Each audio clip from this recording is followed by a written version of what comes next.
Había un programa, o hay un programa, no sé si siga, en que el dueño de una empresa se disfrazaba y se vinculaba con sus empleados.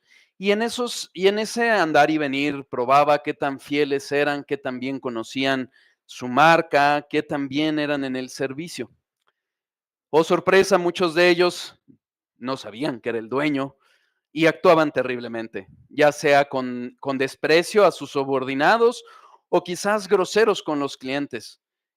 Y cuando se daban cuenta, salía a la luz que era el dueño y les decía, estás despedido.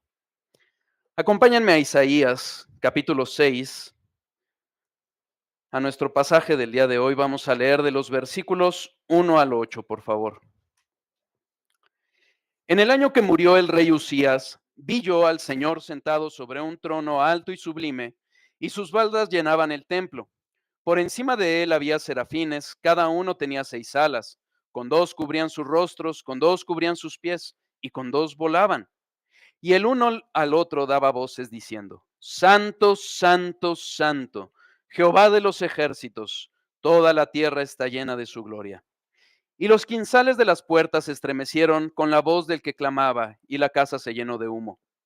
Entonces dije, ay de mí, que soy muerto, porque siendo hombre inmundo de labios y habitando en medio de pueblo que tiene labios inmundos, han visto mis ojos al Rey, Jehová de los ejércitos. Y voló hacia mí uno de los serafines, teniendo en su mano un carbón encendido, tomando del altar con unas tenazas, y tocando con él sobre mi boca, me dijo, he aquí que esto tocó tus labios, y es quitada tu culpa, y limpio tu pecado.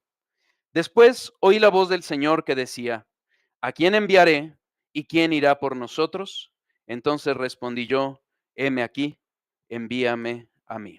Vamos a orar, por favor. Bendito Padre, te damos gracias por este tiempo, gracias porque nos podemos reunir como pueblo tuyo para adorarte, para bendecirte, para alabarte.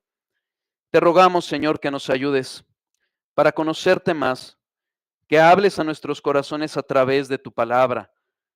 Así como Isaías describió tu santidad, tu majestad, ayúdanos a comprenderla en tus palabras. Guíanos a ti, Señor, para que seamos humillados ante el único y verdadero Dios.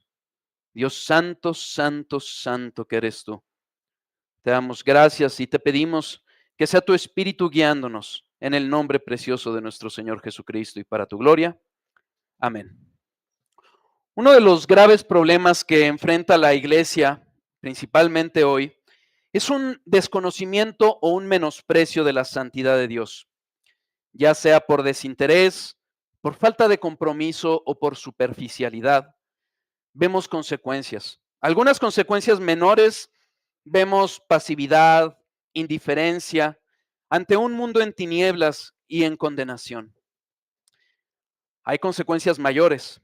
Hay falsos cristianos. Cristianos que piensan que son merecedores de la gracia de Dios, como si Dios nos debiera algo. Finalmente, termina pasando que la adoración es afectada, se vuelve fría, herética, o a veces a través de falsos intermediarios. Por eso es importante el pasaje que vamos a ver el día de hoy. Dos advertencias respecto al pasaje. No es una invitación para que nos volvamos místicos y busquemos experiencias extraordinarias como la de Isaías. No, es para que percibamos a nuestro Señor, cómo Él se ha revelado a través de su palabra. Otra advertencia es que hay muchos simbolismos y hay muchas aristas en este pasaje. No vamos a poder ver todas.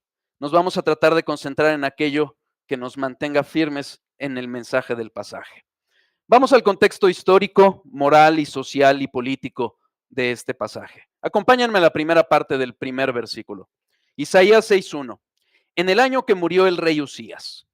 Isaías fue un profeta de Dios que aproximadamente duró en su ministerio 40 o 60 años y durante ese tiempo hubieron muchos trastornos políticos y morales. Las fechas aproximadas son el año 740 o 739 antes de Cristo al el año 687 o 680 antes de Cristo. Él profetizó primordialmente para el reino de Judá, más bien ahí en el reino de Judá, porque realmente profetizó para todas las naciones, en la capital de Jerusalén. Y él estuvo durante 4 reinados: Usías, Azarías, Jotam, Usías o Azarías es la misma persona, Jotam, Acaz y Ezequías. Él, dice la tradición, que moriría aserrado, con un serrucho, a manos del rey Manasés. ¿Quién era Usías o Azarías del que nos habla el texto? Este fue un rey que empezó a reinar a los 16 años, muy joven. Él duró aproximadamente 52 años en su reino. Fue un buen rey, fue un rey recto delante de Dios, aunque entre sus defectos fue que no quitó los altares a los falsos dioses. Eso, a lo largo de su reino, y lo que podemos ver en la palabra, es que fue una época de prosperidad económica y militar. Desafortunadamente, fue una época con un gran detrimento en la vida religiosa. Desde joven él buscó a Dios y él lo prosperó. Pero ¿qué pasó? Creció, se enalteció y se olvidó de que Dios era el que lo había puesto en su lugar. Llegó el punto en que en su soberbia, como rey, quiso entrar al templo y ofrecer incienso, algo que para él estaba prohibido. La adoración del Señor debe de guardarse. Él era rey, no sacerdote. Cuando él lo hace, todavía tenía el fuego en su mano y le vino lepra. Y la lepra no lo dejó hasta la muerte. Tuvo que vivir apartado porque no supo respetar la santidad del Señor. Los últimos 10 años de su reinado, su hijo Jotam reinó, corregente, podemos decir. En el libro vemos a Dios indignado con su pueblo, en el libro de Isaías. ¿Por qué? Porque había una gran corrupción moral y religiosa de su pueblo. El pueblo se había depravado. Dios les llamó príncipes de Sodoma y pueblo de Gomorra, para que nos demos idea de qué depravación había en ese pueblo. Se corrompió tanto el príncipe como el pueblo. Aún Dios les llamó sus enemigos. Sus ofrendas eran ofensivas para Dios, eran abominables para Dios. Dios los llamó al arrepentimiento. Lavaos y limpiaos, quitad la iniquidad de vuestras obras delante de mis ojos. Dejad de hacer lo malo, aprended a hacer el bien. Venid luego, dice Jehová, y estemos a cuenta. Si vuestros pecados fueren como la grana, como la nieve serán emblanquecidos. Si fueren rojos como el carmesí, vendrán a ser como la blanca lana. Isaías 1, 16 y 18. El pueblo no atendería al llamado a ponerse a cuentas con Dios. Lejos de ello, sería constante en su depravación. Dios los terminaría rescatando. Acompáñenme a Isaías 1, versículo 27. El rescate que haría Dios sería a través del juicio. Sión será rescatada con juicio y los convertidos de ella con justicia. El ministerio de Isaías fue ya después de que el reino del norte había sucumbido ante Asiria. Isaías sería usado por Dios para tratar de llamar al arrepentimiento nacional, a todo ese pueblo que era la descendencia de Abraham, para llevarlo a sus pies. En nuestro pasaje vemos el inicio del ministerio de Isaías. Quizás Isaías ya preveía el juicio que se vivía en la nación. Aunque Jotam fue un rey después de Azarías o Usías, solo duraría 8 años. Pero después vendría un terrible rey, el rey Acaz. Dice la palabra acerca de Acaz: comenzó de 20 años y reinó 16 años, y no hizo lo recto ante los ojos de Jehová su Dios. Hizo pasar por fuego a su hijo, según las prácticas abominables de las naciones. Sacrificó y quemó incienso en los lugares altos. No sé, imaginemos como si alguien se hiciera una limpia enfrente de todos. Isaías advertiría a este pueblo y a estos reyes: la única esperanza que tienen no son los hombres, no son las naciones a sus lados, es Dios. Vayamos a la visión de Isaías. Vamos al versículo 1. En el año que murió el rey Isaías, vi yo al Señor sentado sobre un trono alto y sublime, y sus faldas llenaban el templo. Vi yo. El profeta lo vio con sus propios ojos. No es algo que imaginó, no es algo que pasó como un sueño. Él lo vio. No fue una mera percepción mental o una percepción intelectual. Isaías vio lo que nos describe en este pasaje. Vio al Señor, Adonai. Refiere a Señor o amo. Usualmente es usado para referirse con respeto a una persona y está refiriendo o nos está haciendo ver de que este Señor, el Rey, el Dios Todopoderoso, es soberano. Su autoridad es sobre todos. Su reino es arriba, alzado. Lo que implica que Dios tiene facultad para castigar a los culpables y para recompensar a los obedientes. Implica que está viendo Isaías en esta visión al Señor de todo, al Rey de reyes y Señor de señores. El Señor está sentado en un trono alto y sublime. El trono es el asiento real, es donde se pone un rey para gobernar, para dictar lo que ha de acontecer con su reino. Y es una referencia al rey sentado en su lugar donde gobierna y gobierna soberanamente. Es alto porque está elevado, está exaltado, está en una posición de honor. Está sublime, por encima, con autoridad y autonomía. El trono está elevado sobre cualquier otro trono, terrenal o espiritual.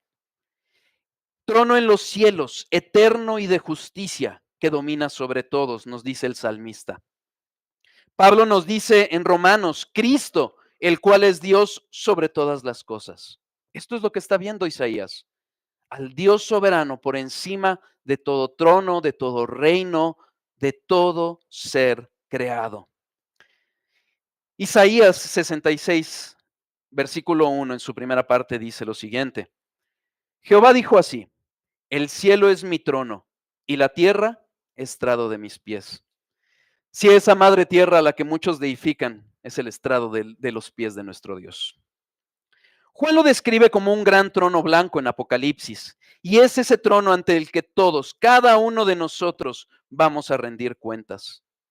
En su soberanía, Dios trae juicio sobre su pueblo. La casa de Dios es la que primero es limpiada. Más adelante Isaías diría, será exaltado Jehová, el cual mora en las alturas, lleno a Sión de juicio y de justicia. Nada de lo que vivimos, nada de lo que vemos, por muy malo que nos parezca, está fuera del control de Dios. Dios es soberano y es Él el que trae juicio a las naciones. Respondamos al mandato, exaltemos a Jehová y postrémonos ante el estrado de sus pies, porque Él es santo. Salmo 99:5. Más aún, imitemos en las palabras del propio David en Primera de Crónicas 29:10-11, si me acompañan, por favor. Bendito seas tú, oh Jehová, Dios de Israel, nuestro Padre, desde el siglo y hasta el siglo. Tuya es, oh Jehová, la magnificencia y el poder, la gloria, la victoria y el honor, porque todas las cosas que están en los cielos y en la tierra son tuyas. Tuyo, oh Jehová, es el reino y tú eres excelso sobre todos. Todas nuestras palabras se quedan cortas ante ver a nuestro Señor. Soberano en su trono, reinando, juzgando, recompensando. ¿Qué más ve Isaías? Dice que sus faldas llenaban el templo. Las faldas, es una traducción, son las orlas del manto sagrado, los bordes de su ropaje real, como rey y su ropaje. No lo imaginemos muy literal. Vamos a ver más adelante en el versículo 3 que se refiere a algo más espiritual, más personal de Dios.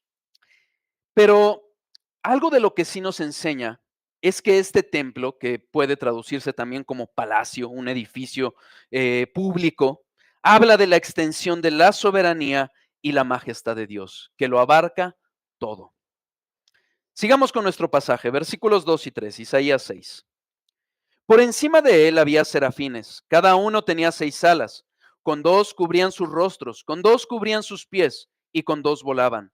y el uno al otro daba voces diciendo: Santo, santo, santo, Jehová de los ejércitos, toda la tierra está llena de su gloria. Serafines son seres celestiales. Saraf, como se diría en hebreo, son seres ardientes. Esto es lo que literalmente significa. Y deriva de un ardor consumidor, de una gran brillantez. Ezequiel quizás nos puede dar una idea más clara. Cuando habla de su visión, él dice que era un aspecto como de carbones de fuego encendidos, y el fuego resplandecía, del fuego salían relámpagos. Podemos tener esa imagen. Cualquiera que haya estado en una fogata o asando carne puede ver el rojo vivo de los carbones y se queda corto. Estos serafines eran seres ardientes, fuego había en ellos. Quizás era el reflejo de la presencia misma de Dios porque estaban delante de Él. Quizás era el amor y el celo que sentían derivados de la comunión con su Dios. Aunque nos parecen magníficos, o los podemos imaginar magníficos, no son más que criaturas. Hay más semejanza entre un gusano y un serafín que entre Dios y los serafines. Pensar lo contrario sería como preguntarnos, ¿quién de nosotros está más cerca del sol? La diferencia es tan pequeña que es un absurdo discutirlo. La distancia con Dios y sus criaturas es infinitamente mayor. Estos serafines tenían 6 alas. Y si ponemos atención al relato, 4 de sus alas las usaban para reverenciar y 2 de sus alas para el servicio. No los vemos abanicándose, no los vemos en la comodidad y diciendo, ¿qué me puede dar Dios? No, los vemos consagrados a Dios.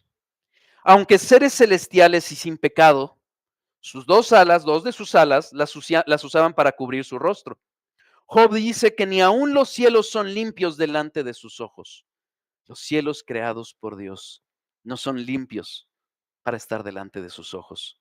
¿Qué hacían los serafines? Cubrían sus ojos. Estos magníficos seres estaban cubriendo sus rostros, reverenciando a su Creador. Se sabían que no eran dignos de estar delante de Dios. ¿Cómo nos dirigimos nosotros a Él? ¿Cómo nos presentamos delante de Él? ¿Cómo venimos a su presencia? Otras 2 alas las usaban para cubrir sus pies. Y ese cubrir sus pies, los pies a lo largo de las escrituras nos enseñan o nos hablan de modestia, de humildad o de humillación. Más adelante, Dios mandaría a Isaías a andar descalzo delante del pueblo y delante del rey, como una señal de juicio y humillación que sufrirían Egipto y Etiopía, para que el rey no fuera a buscar la ayuda de ellos. Pero nos dan esa idea de lo que estaban haciendo estos ángeles, esa humillación, ese reconocer que eran meras criaturas delante del Creador. De hecho, este pasaje y el hecho de que se cubran los pies nos puede dar un poco más de luz y hacer entender lo que sucedía con Moisés ante la zarza ardiente o con Josué ante el príncipe de los ejércitos de Jehová, porque a ambos recibieron el mandato de decirles, quítate el calzado de tus pies. ¿Por qué? Porque estás pisando lugar santo. La presencia de Dios es lo que hace un lugar santificado. Y los pies cubiertos por los serafines, pero los pies descalzos de Moisés y de Josué hacían una señal de que estos seres creados, Moisés y Josué, estaban más en contacto con lo terrenal. Eran hombres creados por el polvo, creados por Dios. Polvo eres y en polvo te convertirás. Como ser humano, eran más parecidos a esta creación. Esto implica un recordatorio de nuestra condición terrenal o de nuestra condición como criaturas. Pero ¿qué hay de los serafines? Los serafines no son terrenales, ellos vuelan, ellos no andan descalzos, ellos vuelan, pero sí son criaturas y se tenían que humillar ante su Dios. Las otras 2 alas, ¿para qué lo usaban? Para el servicio a Dios. Con ellas volaban. Estaban dispuestos a servir a su Señor, al que tanto alaban. Volando fue como llegó Gabriel a traer el mensaje a Daniel, en Daniel 9:1 lo podemos ver. Es una señal de su servicio. Toda esta imagen acerca de estos seres celestiales, estos serafines magníficos, ardientes, brillantes, deben de ser un recordatorio para todos y cada uno de nosotros. Tema a Jehová toda la tierra, teman delante de él todos los habitantes del mundo. Salmo 33:8. O como dijo el profeta Habacuc, mas Jehová está en su santo templo, calle delante de él toda la tierra. Santo, santo, santo. Los serafines no nos dice el texto que están cantando. Nos dice el texto que se están hablando uno al otro. No le están dando información a Dios, Dios lo sabe todo. Se están alentando, se están recordando unos a otros. Oye, el ser al que tú sirves, al ser al que alabas, es santo, es santísimo. De todos los atributos de Dios, la santidad es el único que se repite 3 veces. Esta imagen en Apocalipsis 4:8 la vemos muy parecida. Ángeles cantando santo, santo, santo, los 4 seres vivientes. Este canto, esta repetición, este decir santo, santo, santo, se conoce como el trisagión, 3 veces santo. Y la repetición es un recurso literario entre los judíos. Lo vemos, por ejemplo, cuando nuestro Señor Jesucristo nos dice, de cierto os digo. ¿Para qué? Para que pongamos atención en lo que nos va a decir. Está repitiéndolo para que pongamos atención. Está repitiendo santo, santo, santo, para que estemos conscientes de esta santidad preciosa de Dios. Es un superlativo, nos está haciendo énfasis en la gran importancia de que nuestro Dios es santísimo. Estos seres, estos serafines están reconociendo, solo el Dios Trino es creador, el resto somos simples criaturas. Acompáñenme a Apocalipsis 4:11, por favor.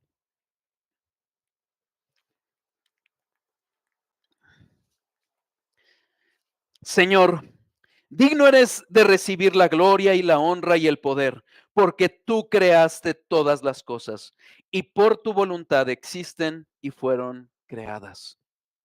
Solo Dios es magnífico en santidad, dice Moisés. Solo Dios es santo, nos narra Juan en su visión de Patmos. El salmista nos recuerda, alaben tu nombre grande y temible. Él es santo. Santo y temible es su nombre. Así es como han alabado los hombres santos de Dios a su Dios. ¿Qué implica la santidad? La santidad es una separación. Cuando nosotros hablamos de los atributos de Dios, realmente es como si pusiéramos un prisma en la luz. Dios es simple, es la simpleza de Dios, no está compuesto por partes. Se ha revelado a nosotros y podemos conocer aspectos de su carácter, aspectos de sus afectos. Es como si pusiéramos ese prisma en la luz y se diverge en diversos colores. Eso es lo que nosotros hacemos. Pero cuando hablamos de la santidad, estamos hablando de una forma especial de los atributos de Dios.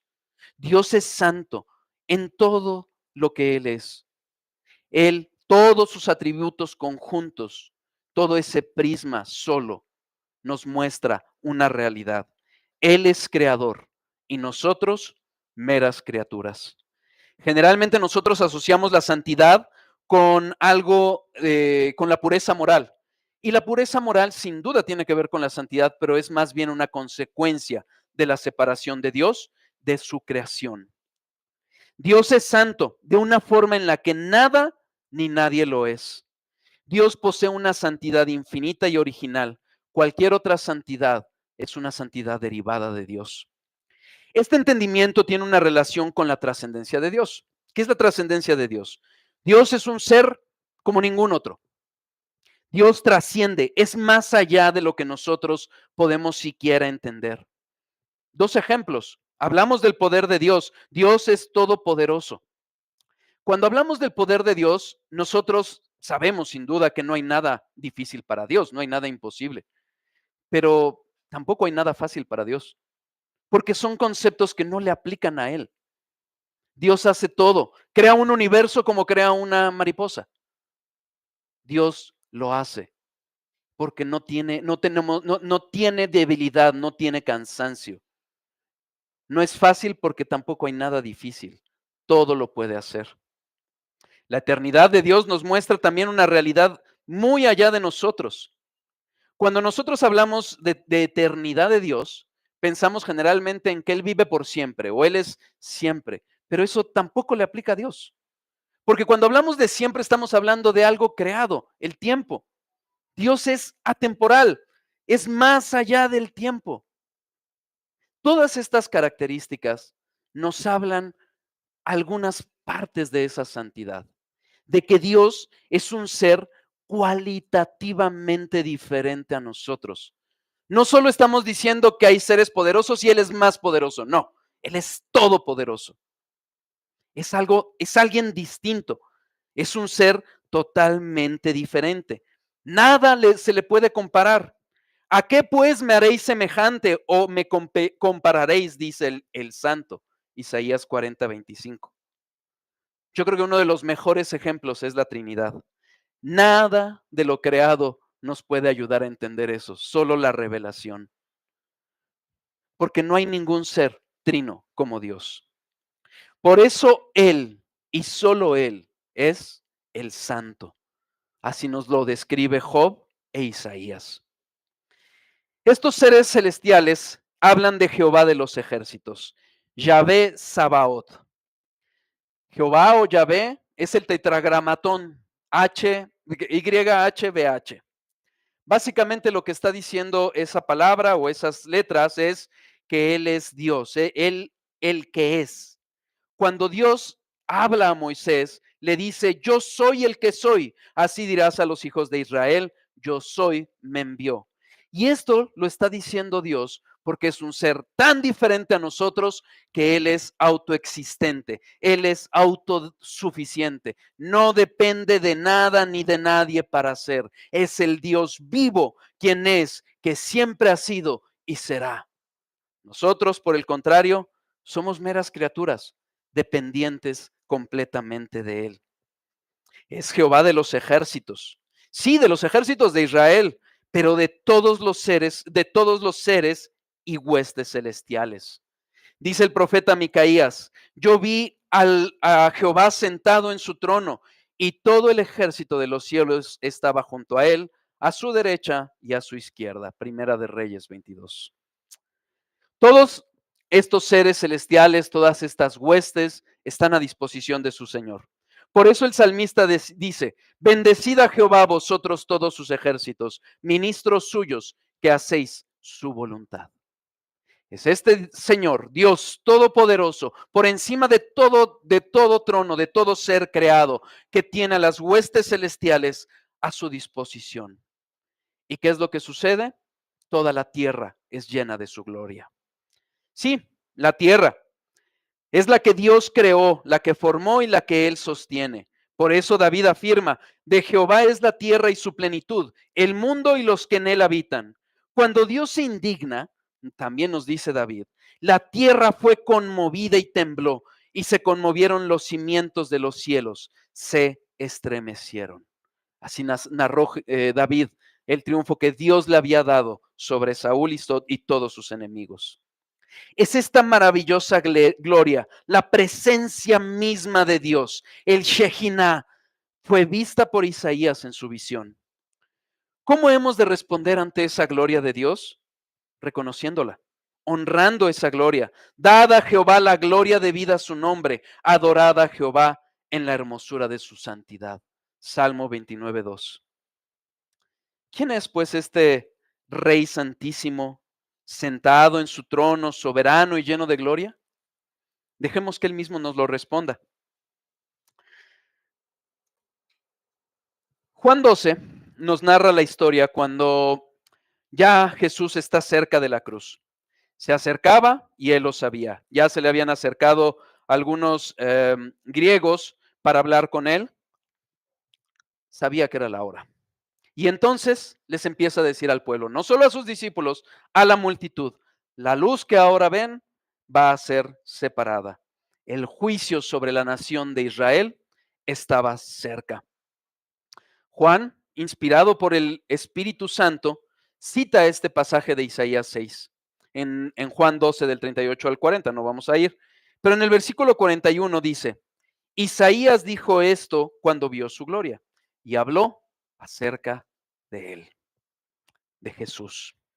Es Jesús sentado en su trono a quien Isaías vio. La gloria divina es la manifestación de Cristo, siendo el resplandor de su gloria y la imagen misma de su sustancia. Hebreos 1:3.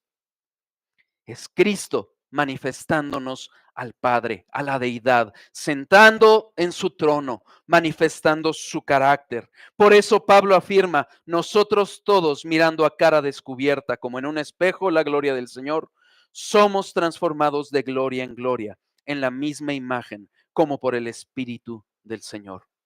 Es contemplando a nuestro Señor a través de su palabra que Dios nos va conformando a su imagen, más y más y más. Esa gloria perdida en el Edén, Dios la vino, Jesús vino a recuperarla. Y hemos de glorificar a Dios, pues Dios en vuestro cuerpo y en vuestro espíritu glorificad a Dios, porque ambos son de Dios. Primera de Corintios 6:20. Vamos al versículo 4 de nuestro pasaje. Y los quinzales de las puertas se estremecieron con la voz del que clamaba, y la casa se llenó de humo. Todo se estremeció, porque la presencia misma de Dios se manifestó. Quizás como un temblor o como una sacudida bastante fuerte. La voz de Dios fue oída, fue literalmente escuchada por Isaías.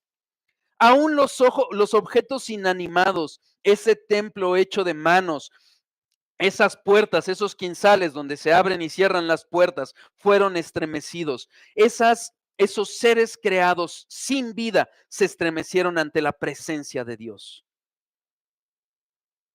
Nosotros somos seres vivos. ¿Y cómo actuamos ante la presencia de Dios? ¿Con indiferencia? ¿Con desdén? Cristo prometió estar en medio de su pueblo congregado. ¿Te emociona venir a la iglesia o vienes simplemente para cumplir? Hoy sí asistí. El humo que llenó todo el lugar, toda la casa, todo el templo, toda la edificación, es la Shejinah, es la presencia de Dios. Esto nos hace recordar quizás el monte Sinaí, cuando Dios habló a Moisés. Todo el monte Sinaí humeaba porque Jehová había descendido sobre él en fuego, y el humo subía como el humo de un horno, y todo el monte se estremecía en gran manera. Se manifestó la presencia de Dios. Dios mismo, en su majestad, en su santidad, alabado por seres celestiales, se hizo presente y llenó el lugar de humo. Vamos a la confesión y purificación de Isaías. Isaías 6, versículo 5. Entonces dije, ay de mí que soy muerto, porque siendo hombre inmundo de labios y habitando en medio de pueblo que tiene labios inmundos, han visto mis ojos al Rey Jehová de los ejércitos. Ay de mí, muerto soy. Los ayes, cuando vemos en la palabra de Dios, ay de los fariseos, ay de los pueblos, ay de ti, Corazín, son declaraciones de juicio, son lo contrario de las bienaventuranzas. Un capítulo antes, en Isaías 5, el propio Isaías había condenado a otros por sus pecados. Ay de los que se levantan de mañana para seguir la embriaguez. Ay de los que a lo malo dicen bueno y a lo bueno malo. Ay de los sabios en sus propios ojos y de los que son prudentes delante de sí mismos. Ay de los que son valientes para beber vino, los que justifican al impío mediante cohecho y al justo quitan su derecho. Isaías 5, versículos 11, 20 y 23. Así había calificado a otros, pero ahora Era el momento del juicio sobre sí mismo. ¡Ay de mí! El profeta está declarando juicio sobre sí mismo. Isaías se consideraba un hombre íntegro, un hombre de integridad, un hombre completo, un hombre obediente a Dios. Sus contemporáneos lo consideraban el más recto de la nación y lo respetaban como modelo de virtud. Pero ante la santidad de Dios, todo eso fue basura. Toda su autoestima fue sacudida, su desnudez fue descubierta. Muerto. Dijo, soy muerto. Él no estaba diciendo, no estaba usando un verbo referente a quitar la vida. Estaba hablando, soy destruido, soy desintegrado. Esa integridad que él creía tener, esa integridad que tenía frente a otros, estaba destruida. Su integridad es nada. Delante de Dios, todo eso que queremos decir de nunca he matado a nadie, yo le doy a los pobres, es nada delante de la santidad de Dios.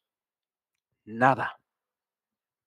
Es claro, los filisteos cuando tenían en su poder el arca se preguntaron, ¿quién podrá estar delante de Jehová, el Dios Santo? Primera de Samuel 6:20. La respuesta a esta pregunta es nadie. Dios le dijo a Moisés, no podrás ver mi rostro porque no verá mi hombre, no me verá hombre y vivirá. Éxodo 33:20. Nadie puede ver a Dios y vivir. Salomón pregunta, ¿quién podrá decir, yo he limpiado mi corazón, limpio estoy de mi pecado? ¿Quién puede decir, yo soy limpio delante de Dios? Nadie, nadie le puede ver.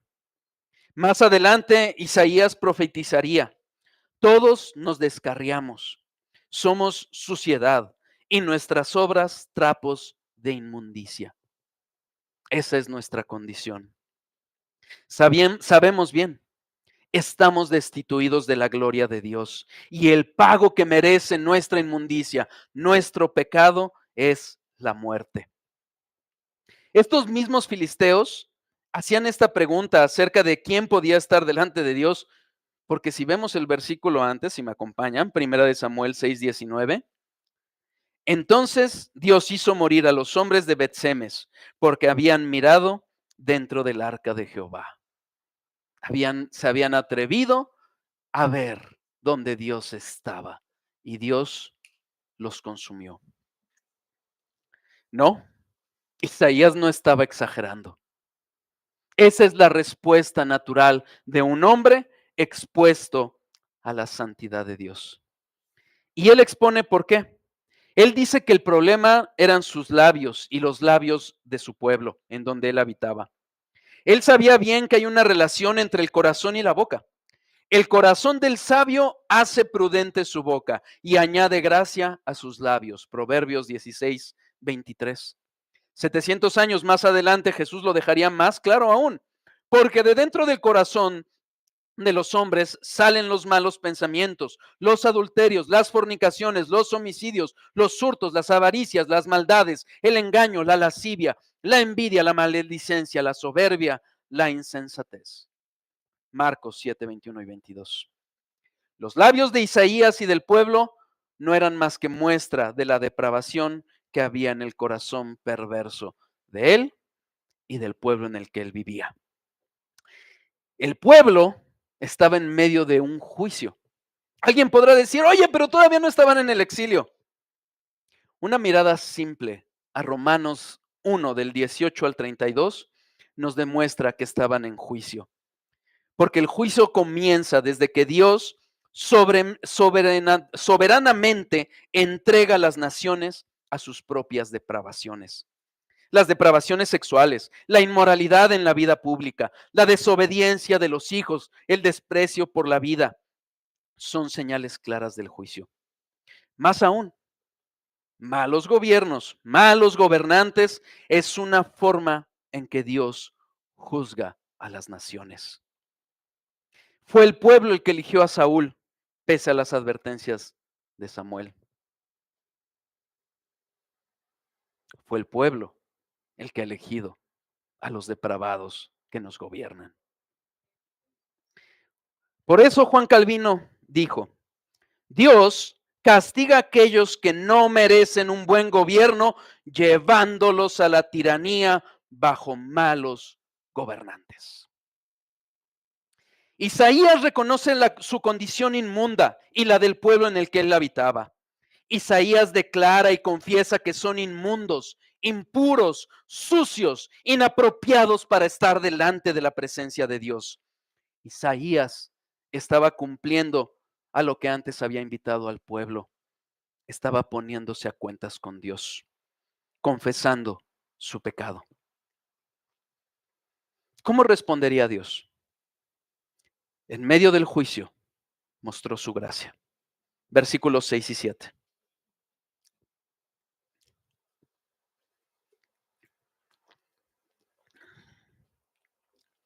Isaías 6, versículos 6 y 7. Y voló hacia mí uno de los serafines, teniendo en su mano un carbón encendido, tomado del altar con unas tenazas, y tocando con él sobre mi boca, y dijo: He aquí que esto tocó tus labios, y es quitada tu culpa, y limpio tu pecado. El fuego, a lo largo de la Biblia, es claramente mostrado como un medio de purificación. Por medio del fuego se purificaban los botines de las naciones conquistadas. Dios pasó por fuego de prueba para purificar a su pueblo, porque este pueblo se había contaminado. Ezequiel y Zacarías nos narran esto. Dios mismo es fuego purificador. ¿Y quién podrá soportar el tiempo de su venida? ¿O quién podrá estar en pie cuando Él se manifieste? Porque Él es como fuego purificador y como jabón de lavadores. Y se sentará para afinar y limpiar la plata, porque limpiará a los hijos de Leví, los afinará como a oro y como a plata, y traerá a Jehová ofrenda en justicia. Malaquías 3, 2 y 3. Por eso, Pablo nos advierte que nuestras obras serán probadas por fuego. Pedro nos habla de que nuestra fe va a ser probada con fuego. Acompáñenme a Malaquías 4, versículo 1. Estemos atentos al llamado que nos hace este profeta. Porque he aquí viene el día ardiente como un horno. Todos los soberbios y todos los que hacen maldad serán estopa. Aquel día que vendrá los abrazará, ha dicho Jehová de los ejércitos, y no les dejará ni raíz ni rama. Estemos atentos ante esta verdad. Volvamos a nuestro pasaje. ¿Recuerdan cuáles eran los seres que estaban volando? Un serafín. Y voló pronto a servir a su Señor. Tomó un incienso. ¿Con qué lo tomó? Con pinzas, con tenazas. ¿Cómo? Un ser cuyo nombre es ardiente, que refulge como carbón encendido, tuvo que usar pinzas o tenazas. Hebreos nos dice que sus ángeles son llama de fuego. Y es porque el fuego del que estaba tomando no era cualquier fuego, era fuego del altar. En el lugar santo hay un altar. Hay dos, uno para el incienso, pero hay otro para los sacrificios. Por eso, este fuego venía de la presencia misma de Dios. Solo un sacrificio, uno, es el que puede verdaderamente purificar el corazón. Cristo, porque con una sola ofrenda hizo perfectos para siempre a los santificados. Hebreos 10:14. Cristo bautizaría con fuego. Jesús es quien hizo arder el corazón de sus discípulos en el camino de Emaús. Solo el fuego de Dios purifica. La escena nos presenta al Dios único, verdadero, soberano y santo. Solo Él puede perdonar. Solo Él borra nuestras rebeliones. Solo a través de Cristo, pues Él fue herido por nuestras rebeliones, molido por nuestros pecados. El castigo de nuestra paz fue sobre Él y por su llaga fuimos nosotros curados. Por eso no lo podían tomar con sus manos, porque era fuego del sacrificio divino. Por eso, cuando hablamos de la soberanía de Dios, del Dios que soberanamente enjuicia, recompensa. Es el Dios que soberanamente perdona. Juan escuchó y oí como la voz de una gran multitud, como el estruendo de muchas aguas y como la voz de grandes truenos que decía, aleluya, porque el Señor nuestro Dios Todopoderoso reina. Gloria a Dios, porque es soberano. Trae juicio, pero también trae gracia a su pueblo. Los temores del profeta fueron acallados por las palabras del serafín. Su culpa fue quitada. Sus ofensas, intencionales o no, contra la ley, fueron quitadas, fueron apartadas, fueron removidas, levantadas, así como todos nosotros tenemos culpas. Su pecado fue limpiado. Literalmente, tu pecado ha sido expiado, es lo que le dice el serafín. El pecado es cerrar el blanco. No solo es, ay, no lo hice intencionalmente, erraste, pecaste, has ofendido a tu creador, pero a través del sacrificio de Cristo es expiado, es cubierto. No solo las conductas pecaminosas, sino la propia naturaleza, la condición pecaminosa del hombre es quitada a través de Cristo. El pecado fue cubierto. Nadie puede decir que no ha sido hombre de labios inmundos en medio de un mundo de labios inmundos. Pero si hemos creído en Cristo y nos hemos arrepentido de nuestros pecados, Pablo dice, esto erais algunos, mas ya habéis sido lavados, ya habéis sido santificados, ya habéis sido justificados en el nombre del Señor Jesús y por el Espíritu de nuestro Dios. ¿Quién es el que condenará? Cristo es el que murió, más aún el que también resucitó, el que además está a la diestra de Dios, el que también intercede por nosotros. Gloria a Dios. Llamado y consagración. Vamos al versículo 8. Isaías 6, versículo 8. Después oí la voz del Señor que decía, ¿a quién enviaré? ¿Quién irá por nosotros? Entonces respondí yo, heme aquí, envíame a mí. Una vez purificado y no antes, el profeta pudo escuchar la voz de Dios. Hoy Dios nos habla a través de su palabra. Hoy podemos contestar en oración, pero solo es a través del único mediador entre Dios y los hombres, Jesucristo, hombre. El Dios trino ha hablado. ¿Lo notamos? Él dice, ¿a quién enviaré? Ahí vemos a la unidad. ¿Quién irá por nosotros? Ahí vemos la Trinidad. Es como en el Edén, hagamos al hombre a nuestra imagen. Está hablando de esa pluralidad. Está escuchando al Dios trino hablando. Isaías, como los discípulos de Jesús, respondió inmediatamente, heme aquí. ¿Y nosotros? Déjame, estabilizo bien en el trabajo, déjame bien, hago esto, ya después te serviré, Señor. No, es muy pesado. Es muy duro venir siempre. A lo largo de las Escrituras, vemos profetas y patriarcas confrontados de alguna u otra forma con la santidad de Dios. Si nosotros no tenemos un choque real, una confrontación viva de nuestro pecado con la santidad divina, no le somos útiles a Dios. Leer la Biblia será como leer cualquier otro libro. Dios se ha manifestado a su pueblo escogido. Deuteronomio 4, versículos 33 a 36.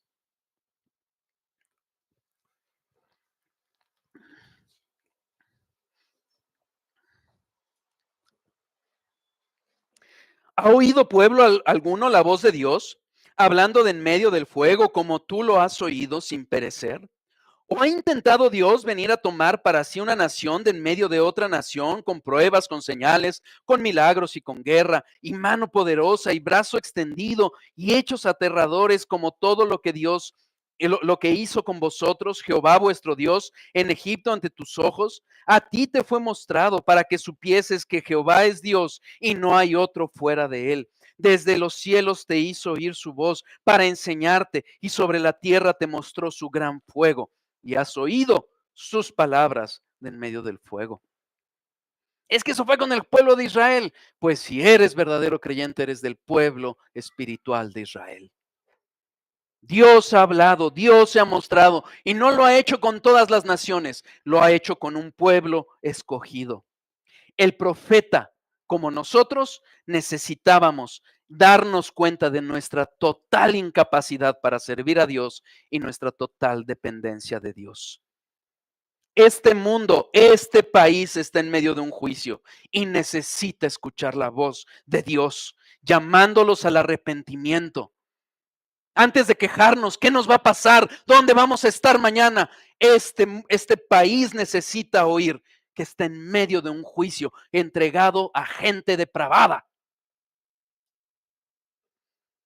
La única esperanza para este mundo y para este país es la gracia soberana en medio de Dios, en medio del juicio.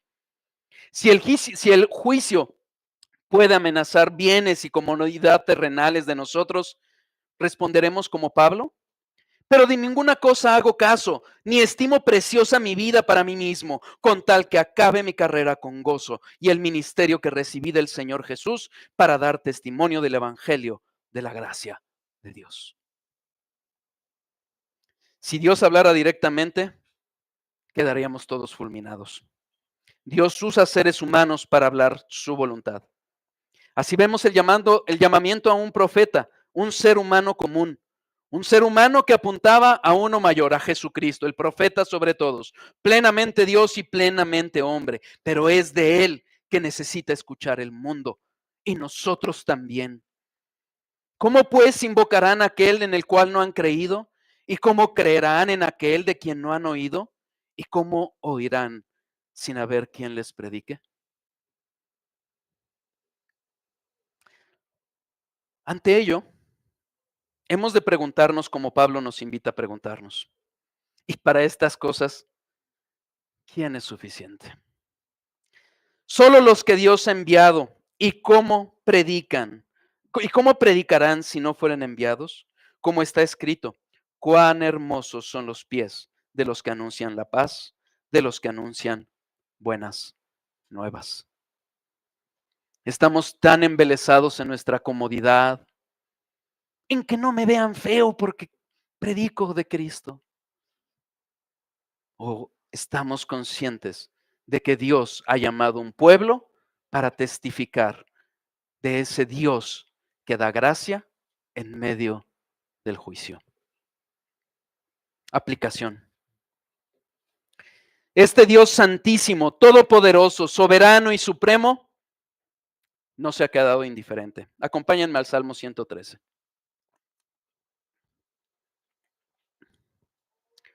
Esta visión que nos presenta Isaías. Excelso sobre todas las naciones es Jehová, sobre los cielos su gloria. ¿Quién como Jehová nuestro Dios, que se deleita, que se sienta en las alturas y que se humilla a mirar en el cielo y en la tierra? Pues este Dios, soberano, eterno, no solo se humilló a mirar, encarnó y vino. Si eres del pueblo suyo, es decir, si realmente te has arrepentido, si realmente has creído en Cristo como Salvador de tus pecados, eres pueblo santo, eres nación santa, pueblo apartado para Él. Hemos de ser santos porque Él es santo. Presentémonos como sacrificio vivo, santo y agradable a Él a través de Cristo. Y gocémonos y sirvamos a aquel que está sentado en el trono. Al que venciere, le daré que se siente conmigo en mi trono, así como yo he vencido y me he sentado con mi Padre en su trono. Apocalipsis 3:21. ¿No? ¿No quieres hacer caso al llamado al arrepentimiento? Algo debes de tener en cuenta. Ese trono, como trono de gloria, merece ser adorado, alabado. Como trono real y soberano, merece que nos sometamos a Él. Como trono de gracia, solo a través de Cristo nos podemos acercar a Él. Si no quieres escuchar el mensaje de Dios llamándote a ti, Isaías recibió una comisión. Justo después de este pasaje, no entramos a ella al detalle por cuestiones de tiempo. Pero Pablo más adelante cita este pasaje. Acompáñenme a Hechos 28.